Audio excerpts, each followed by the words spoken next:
Itu dia dikasih unjuk sama sosok perempuan sebelah itu berdarah. Oh, di belakangnya dia? Di samping. Oh, di samping. Di samping. Sakit. Tolong darahnya bersihin. Di situ gue tanda tanya, Bang. Di situ gue tanda tanya. Ini tuh ada apa sih sebenarnya? Gak lama si Indigo ini kesurupan lagi, Bang. Jadi sukmanya atau tubuhnya yang dibawa itu? Sukmanya, Bang. Sukmanya ya? Iya.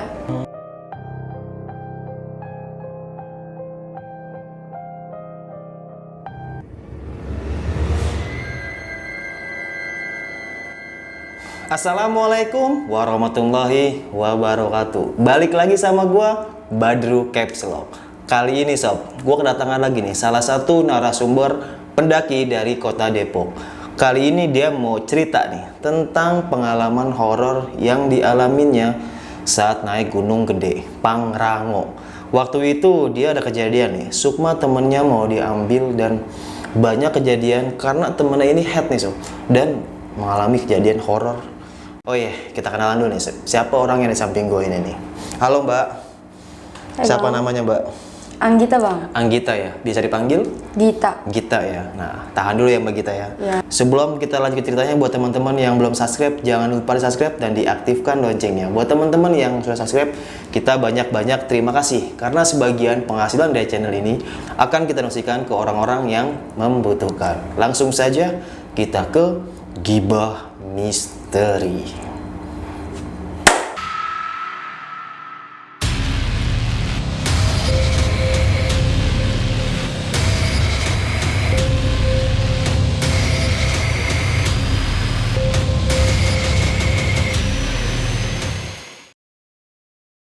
Oke, Mbak Gita, salaman lagi ya.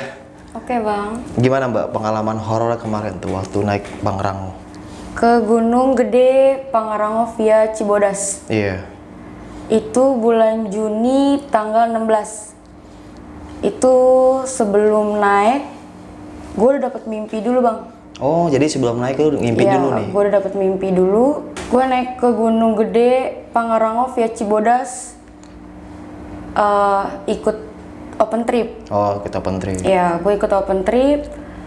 Itu gue jalan jam 8 malam buat menuju ke base camp. Di perjalanan itu tuh gue udah dapet gangguan. Temen gue yang naik motor dari Tebet ini, dia nyuruh gue buat duluan nih sampai ke base camp itu. Kan gue belum pernah sama sekali, dan gue baru perdana lewat via itu. Gue nanya ke temen gue, "Nak, lu tahu Git, gue udah 3 kali ke gunung ini."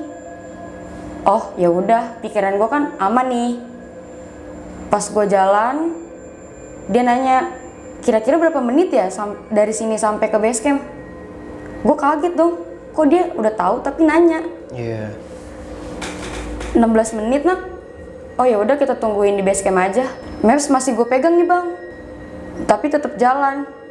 Tiba-tiba kok jalanan sepi, gue tanda tanya dong, ini kayaknya salah deh, Nak. Ih, orang bener kok ke gang ini. Bentar deh, berhenti dulu, gue gituin kan.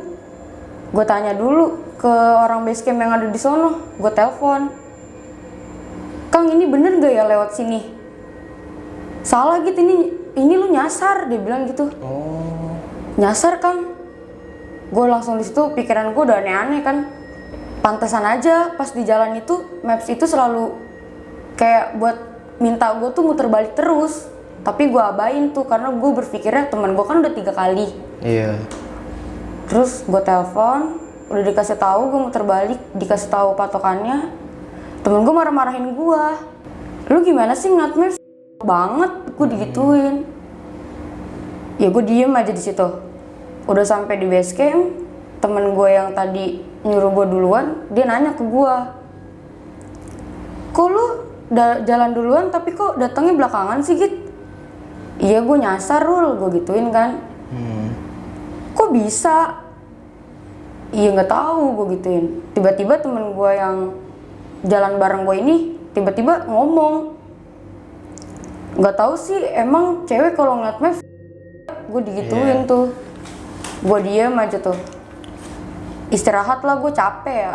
Pas paginya, gue ganti baju, gue sarapan dulu, kumpul berdoa, jalan bang. Pas sampai di... Itu berarti lu startnya di hari besoknya ya? Iya. Start pendakian jam berapa tuh? Itu jam 7 gue udah mulai nge-trek. Jam 7 pagi ya? Iya, Via jam 7 Cibodas pagi. ya? Iya, via Cibodas. Gue jalan, foto dulu tuh di bacaan Taman Nasional Pangarango. Iya. Gue foto di situ udah selesai, jalan lagi ke pos Simaksi di HM gak tahu berapa. Tiba-tiba temen gue yang ikut open trip ini juga udah ngalamin kejanggalan dong. Apa tuh? Dia benerin tali sepatu, posisinya duduk, itu kayak ada yang ngedorong dia. Pas dia nengok ke arah kanan, itu dia dikasih unjuk sama sosok perempuan sebelah itu berdarah. Oh, di belakangnya dia? Di samping. Oh, di samping. Di samping. Tiba-tiba dia nangis. Gue berpikir kan gue di atas dia ya. Gue berpikir, drama kali nih. Terus dia langsung nyopot sepatunya, dimasukin ke carrier dibawain sama panitia. Dia jalan duluan. Gak lama, gue jalan sama teman-teman yang lain, cuma gue gak kenal. Salah satu pendaki lokal dari situ nanya nih ke rombolan gue,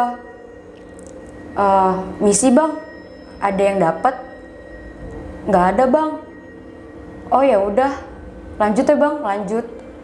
Tiba-tiba si panitia ini nanya ke gue, lo dapet Git? Enggak bang, gue gituin. Tiba-tiba si cewek yang di samping gue ini ngomong, gue dapet bang. Oh, jadi si abang itu pendaki lain nih dari Cikarang. Iya. Dan dia bisa menebak kalau di rombongan itu lagi ada yang haid, datang bulan. Oke. Terus pas pendaki lokal ini udah jalan, tiba-tiba si cewek yang haid ini ngomong langsung dong, gue lagi dapet bang. Oh oke, aman ya, kata panitia itu gitu. Itu di dalam hati gue kayak pengen ngomong, tapi nggak jadi. Maksud gue tuh turun, karena lu tuh lagi head. Singkat cerita, jalan lagi, itu pas di shelter air panas.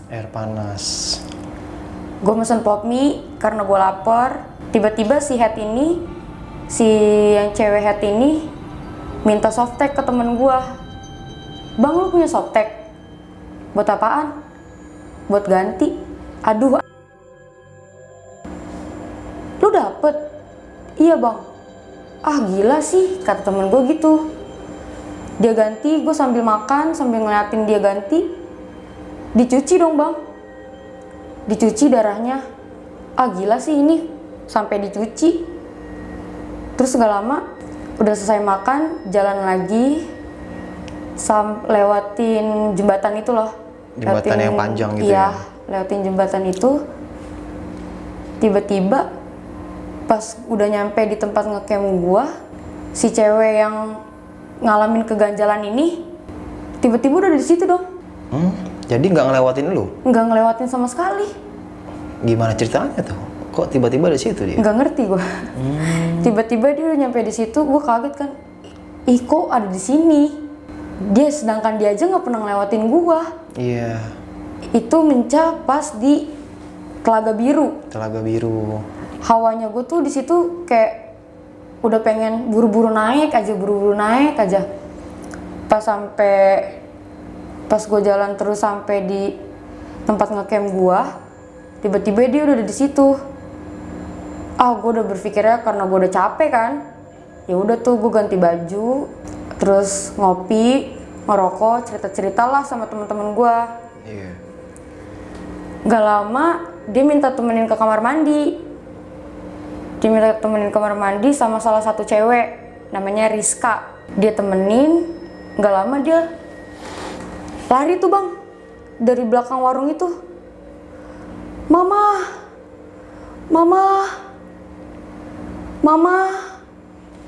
hampir mau menuju ke jembatan yang ada di air panas itu bang.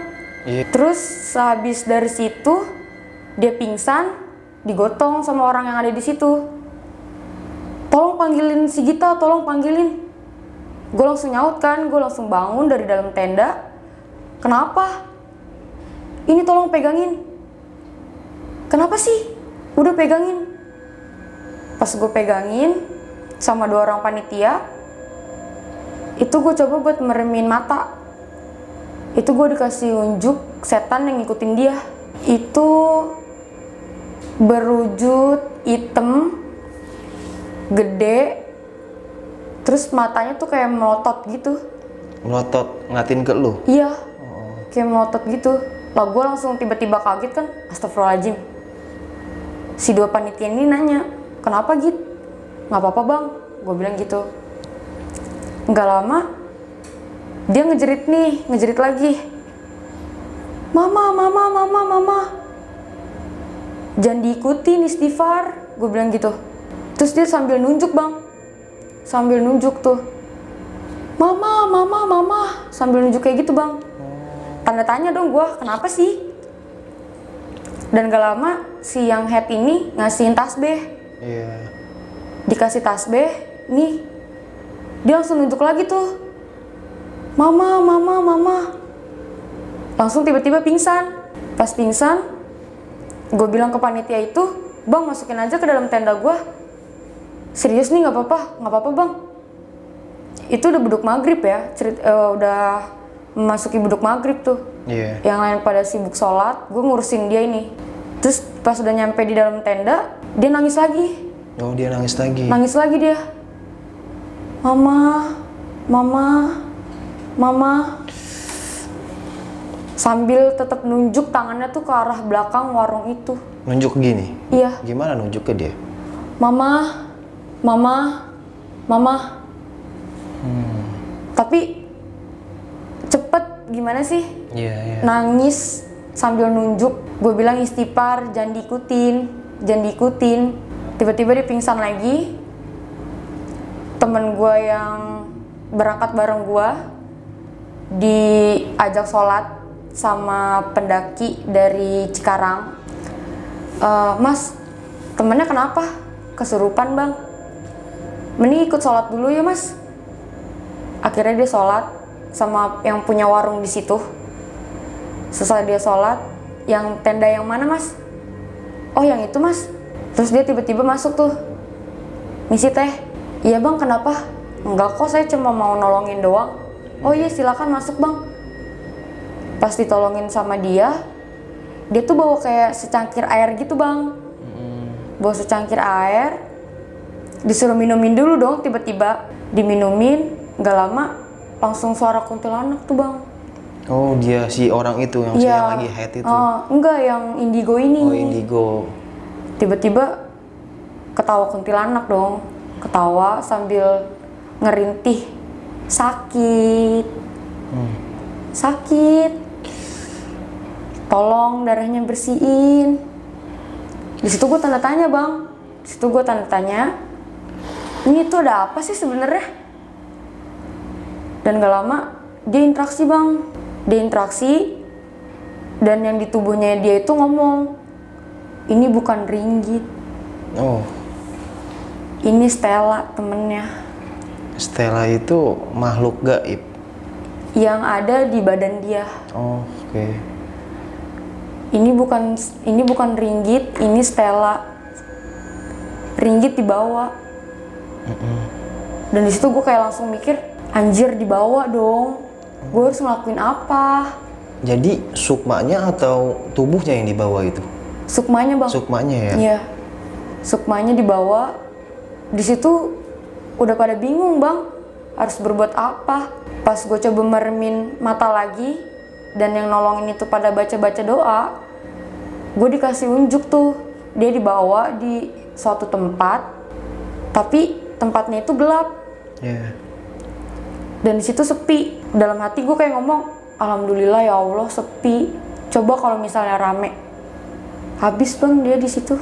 Jadi sepi daripada makhluk-makhluk gitu iya. yang agresif. Oke.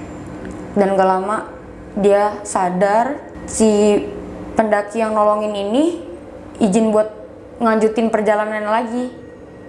Gue disitu bilang makasih bang, kalau misalnya si teteh ini kayak gini lagi disuruh sholawat aja teh katanya. Oh, kata pendaki itu. Iya, iya bang, makasih banget ya bang. Iya teh, sama-sama. Kita kan sama-sama lagi pendakian, kata dia gitu. Iya bang, makasih ya. Gak lama si Indigo ini kesurupan lagi bang, kesurupan lagi, dan dia di situ kayak ngecekrem perut gue dong. Oh, perut lu itu? Iya, dia sambil kayak nangis, mbak tolongin Inggit mbak, sakit mbak. Dia selalu ngomong kayak gitu kan. Istighfar Git, jangan diikutin istighfar. Dia cuma baca istighfar tuh cuma 2 kali bang. Astagfirullahaladzim. Langsung kayak gitu lagi bang. Mbak tolongin mbak, perut Inggit sakit mbak, perut Inggit sakit. Gak lama dia pingsan lagi bang. Dia pingsan lagi, terus gak lama ketawa lagi bang. Ketawa Kunti. Ketawa Kunti lagi. Seumur hidup gue baru ngedenger suara Kunti tuh di situ. Dan gak lama dia setengah sadar ngomong kalau darahnya tuh harus dibersihin. Darahnya sih yang Sarannya haid sih ini. yang haid ini. Oh. Tolong darahnya bersihin. Di situ gue bingung kan, darahnya bersihin. Oh, gue inget pas yang tadi dia minta softtek di shelter air panas. Sama pas pendaki lokal itu ngomong, bang ada yang head nggak? Oh ternyata ini jawabannya. Iya. Terus kubur di mana? Gue kubur di depan tenda aja ya, gue gituin kan. Iya kubur di depan tenda aja. Gue langsung minta itu softtek ke yang lagi head. Softtek mana softtek? Terus diambilin. Gue bilang sama salah satu panitia, bang gali bang, buru bang. Ngapain Git, ngapain? Gue udah gali, gue pengen ngubur ini softtek, gue gituin. Iya. Lo disuruh siapa? Ini disuruh sama si Inggit, gue bilang gitu. Ya udah gali buruan, gue gituin. Digali tuh. Gue udah ngemikirin jijik ya, karena itu kan darah orang. Akhirnya gue peres, gue kasihin air, gue peres, gue kasihin air. Sisa 1 softtek lagi yang belum kekubur, dia udah ngeberontak bang. Lepas. Itu di situ. Dia selalu ngomong kayak gitu. Udah gak usah diikutin. Saking gue keselnya ya, sampai gue ngatain dia. Udah gak usah diikutin, sampai gue gituin. Saking gue keselnya. Pas gak lama dia tiba-tiba pingsan, masuk ke dalam tenda lagi, dan si darahnya yang head ini diambil, dia kesurupan juga bang. Oh, kesurupan juga. Yang anterinnya sampai kesurupan. Yang nganterinnya kesurupan juga, yang lagi headnya kesurupan juga. Dan gak lama ketawanya sama, kan kedengeran ya, samping-sampingan tenda. Iya. Ketawanya sama. Dia diurusin sama temen gue yang bisa, gue yang ngurusin si Inggit, dan di samping tenda gue lagi hipo. Itu semuanya pada istilahnya ribet lah ngurusin masing-masing. Iya. Udah selesai, singkat cerita lah ya, dia udah sembuh, udah mau makan, udah mau ngobrol lagi di depan tenda sambil ngopi-ngopi. Gue masuk lah ke dalam tenda, gue mau istirahat karena besok kan gue harus summit. Iya, menuju puncak Pangrangonya ya. Gue harus coba ke puncak Pangrango itu. Gue tidur jam 2 pagi itu, gue mendusin bang. Gue kedinginan, gue nyariin SB. Gue mendusin, gue bangun minum air putih. Dia nangis lagi bang. Oh, nangis lagi. Nangis lagi dia. Nangisnya masih sama juga. Sakit. Tolong darahnya bersihin. Oh. Masih sempatnya nyebut darah bersihin, sedangkan darah itu udah dibersihin. Sakit. Gue berpikir udah capek kan, bodo amat lah, gue tidur.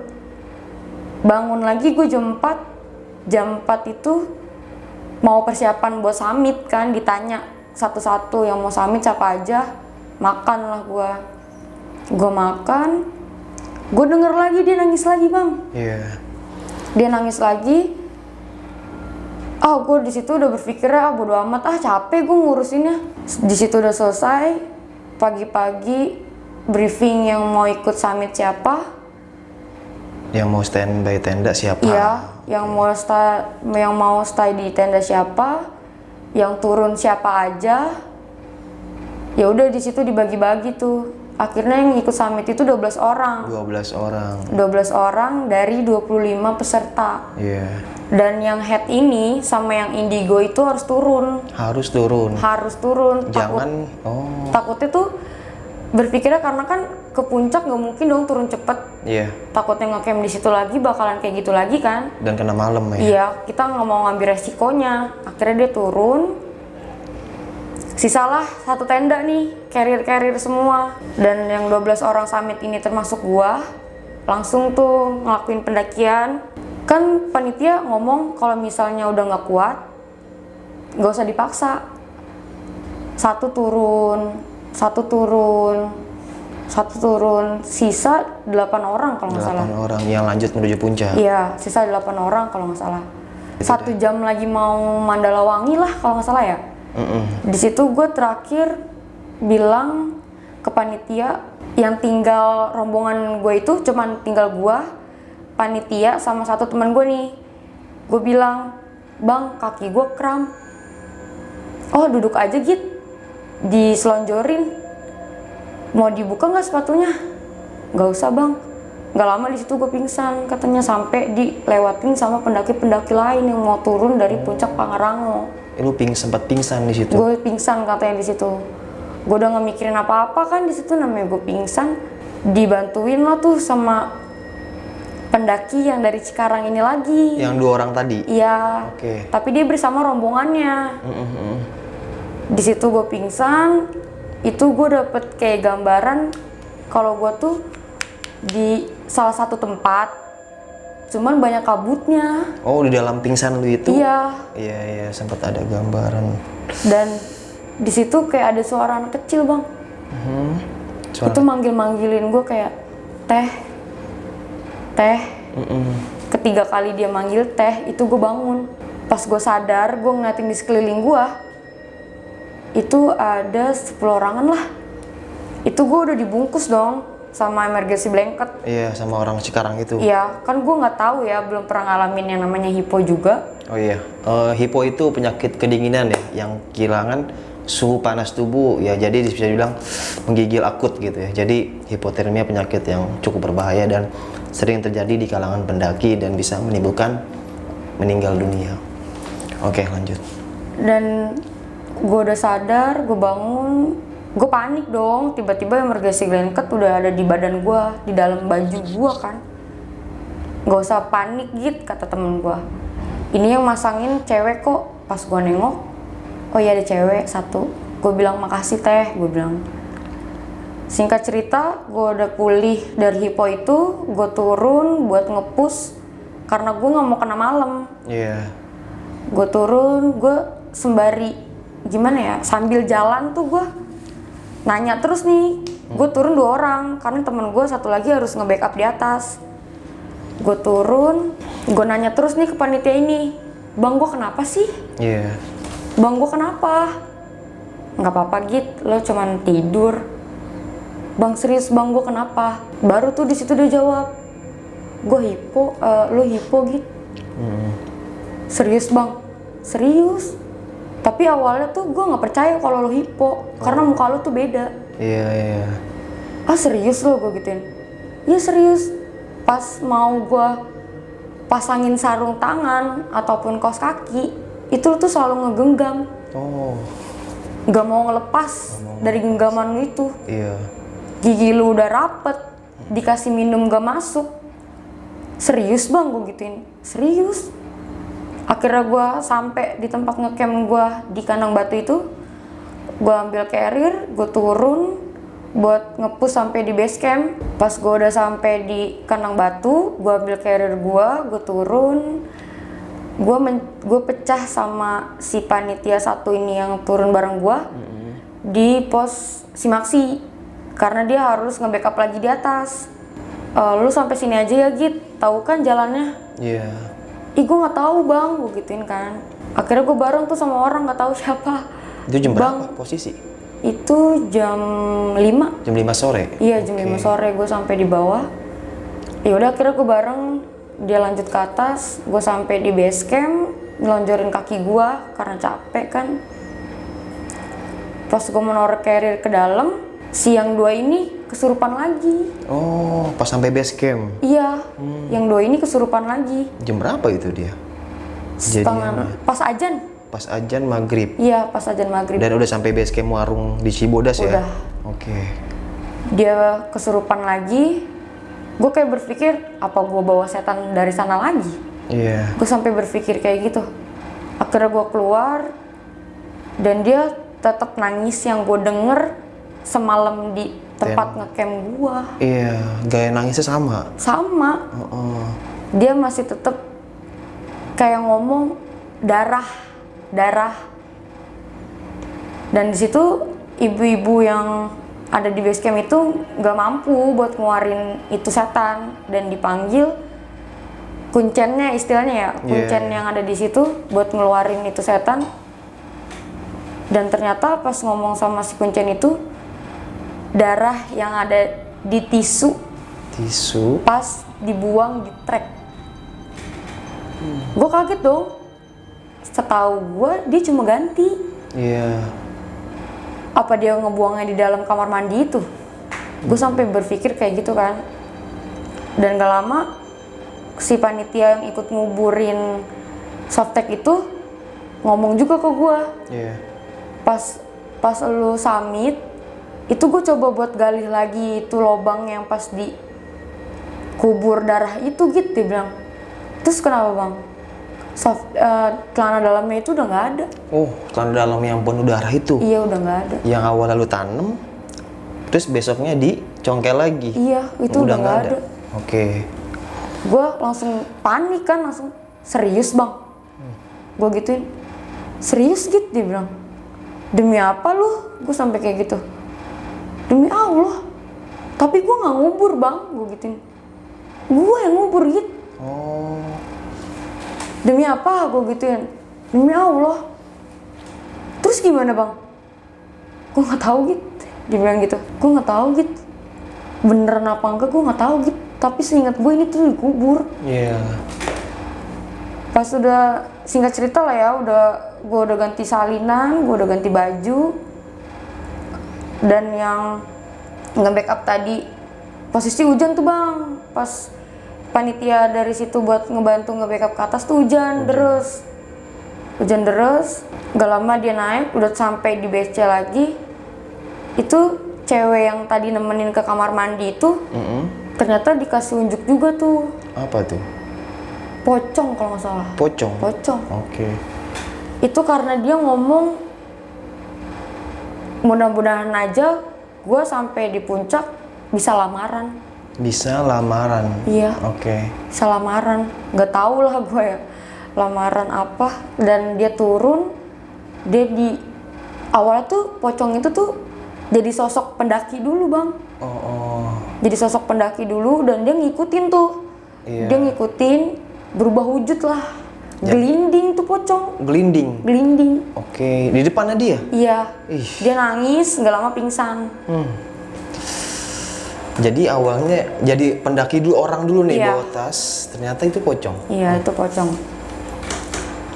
Turun udah sampai base camp lagi, prepare buat pulang. Singkat cerita udah sampai rumah, gue tanya sama ke yang head ini, lo sebelumnya udah pernah ngedaki? Udah pernah gitu? Kemana? Ke Gede. Terus posisi lo lagi dapet atau enggak? Lagi dapet juga. Iya. Terus lo ngalamin kayak gini? Enggak gitu.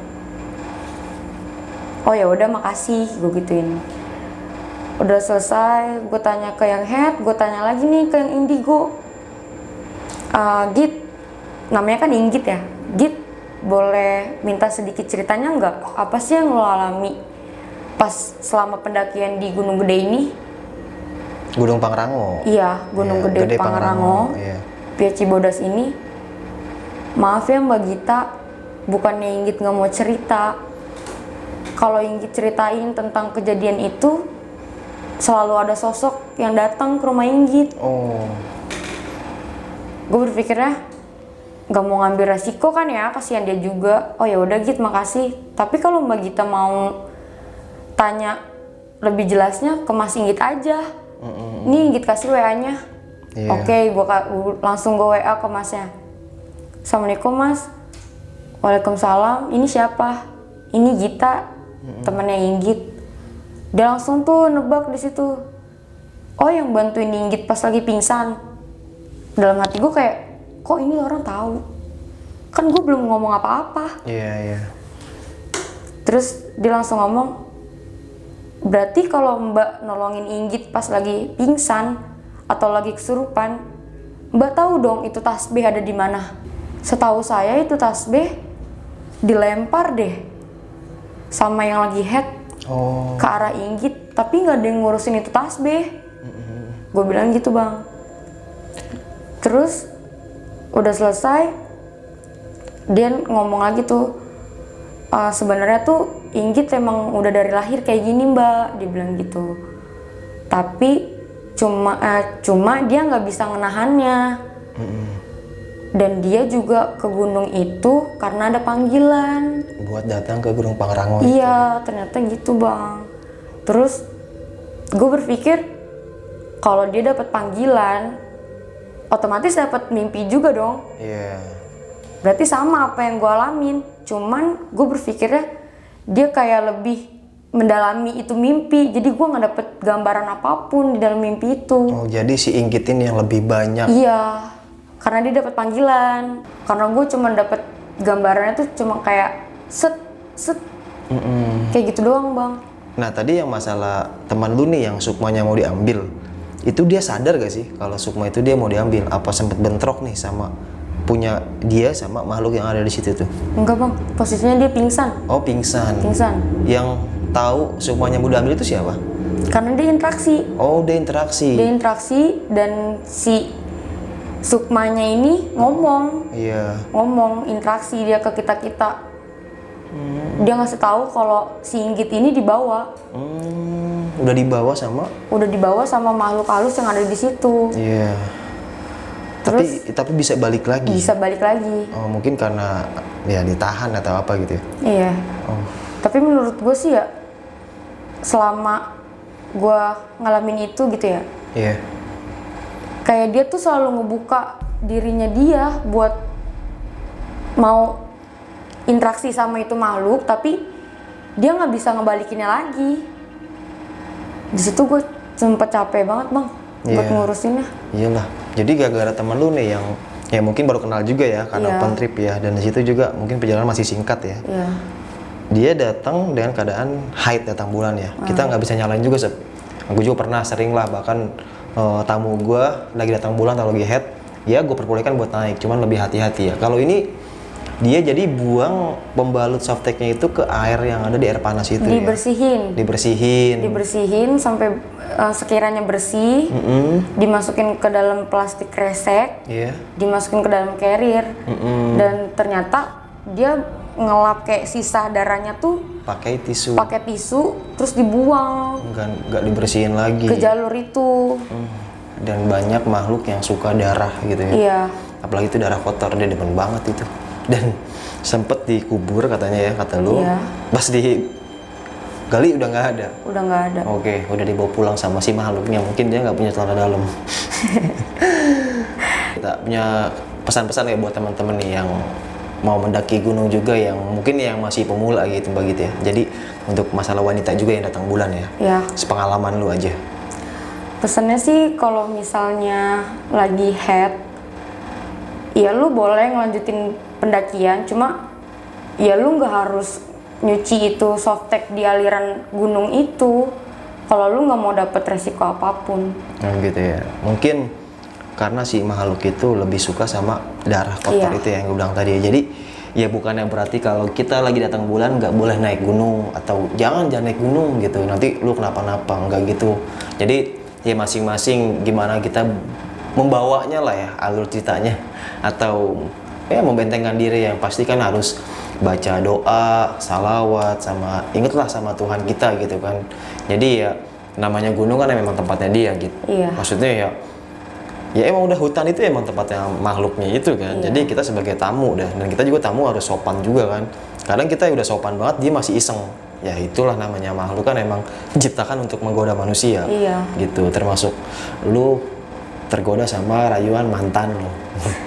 Oke gitu ya, mungkin cukup sekian ya cerita dari pengalaman bagi kita ini sob. Dan ya kita bisa jadikan pelajaran lah ya, kita ambil segi positifnya, buang jauh-jauh segi negatifnya. Dan masalah tadi deh, masalah height gitu ya, ketika lu naik gunung, datang bulan, jangan jadikan beban. Karena kalau jadikan beban, saat lu mendaki, aduh gue datang bulan nih, aduh gue datang bulan nih, setan mulu yang nakutin gue nih. Ya itu yang namanya sugesti itu memanggil untuk mereka datang gitu. Jadi dibawa santai, dibawa waspada juga gitu. Jadi kita nggak terlalu lebay di atas gunung gitu. Jadi ketika lu di sana jangan, waduh ada apa nih ya? Gue lagi head nih, gue lagi head gitu. Jadi ya perbanyak doa dan selawat lah ya, karena ya kita ada tafakur alam, tadabur alam, jadi mendekatkan diri sama yang kuasa gitu ya. Dan jangan lupakan ibadah kayak gitu. Oke, mungkin cukup sekian nih cerita pengalaman horor yang dialami sama Mbak Gita. Buat teman-teman yang mau cerita nih, datang kemari ke basecamp kita, langsung aja follow Instagram gua, linknya ada di deskripsi. Kita gibah bareng yang punya cerita horor ya, jangan gibah masalah pacar. Gua udah pusing denger orang pacaran mulu. Oke, sampai jumpa di cerita selanjutnya. Assalamualaikum warahmatullahi wabarakatuh. Terima kasih Mbak Gita ya. Sampai jumpa di puncak tergunung tinggi Indonesia. Dadah.